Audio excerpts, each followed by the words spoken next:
மத்திய மேற்கு வங்கக்கடலில் மேலடுக்கு சுழற்சி காரணமாக தமிழகத்தின் வட மாவட்டங்களில் கனமழை நீடிக்கும் என்று சென்னை வானிலை ஆய்வு மையம் தெரிவித்துள்ளது. கடந்த சில தினங்களாக தமிழகத்தின் வட மாவட்டங்களில் பரவலாக மழை பெய்து வருகிறது.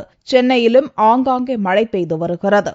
மத்திய மேற்கு வங்கக்கடல் மற்றும் அதை சுற்றியுள்ள பகுதிகளில் ஏற்பட்டுள்ள மேலடுக்கு சுழற்சி அதே இடத்தில் நீடிப்பதன் காரணமாகவே தொடர்ந்து மழை பெய்வதாகவும், இதன் காரணமாக தமிழகத்தின் வட மாவட்டங்களில் அடுத்த 24 மணி நேரத்தில் கனமழைக்கு வாய்ப்பிருப்பதாகவும் சென்னை வானிலை ஆய்வு மைய இயக்குநர் ரமணன் தெரிவித்தார். நேற்று மத்திய மேற்கு வங்கக்கடல் மற்றும் அதை ஒட்டியுள்ள கடலோர ஆந்திராவில் நிலை கொண்டுள்ள அந்த காற்றழுத்த தாழ்வு பகுதியானது அதே இடத்தில் நீடிக்கின்றது.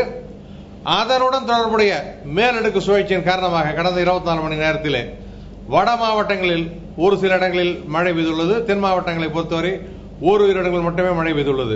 அடுத்த 24 மணி நேரத்தை பொறுத்தவரை வட மாவட்டங்களில் அநேக இடங்களில் நாம் மழை எதிர்பார்க்கலாம். தென் மாவட்டங்களை பொறுத்தவரை ஒரு இடங்களில் மட்டுமே மழை இருக்கக்கூடும். வட மாவட்டங்களை பொறுத்தவரை ஒரு இடங்களில் கனமழையும் இருக்கக்கூடும். சென்னை நகரை பொறுத்தவரை வானம் மேகமூட்டத்துடன் இருக்கும். விட்டு விட்டு மழை பெய்யும். சில பகுதிகளில் கனமழையாகவும் இருக்கக்கூடும். கடந்த 24 மணி நேரத்தில் அதிகபட்சமாக மயிலாடுதுறை மற்றும் அன்னவாசல் பகுதிகளில் 5 சென்டிமீட்டர் மழையும், இலும்பூர் மற்றும் ஒரத்தநாடு பகுதிகளில் 4 சென்டிமீட்டர் மழையும், தாம்பரம், மதுராந்தகம் மற்றும் சிதம்பரத்தில் 3 சென்டிமீட்டர் மழையும் பதிவாகியுள்ளது.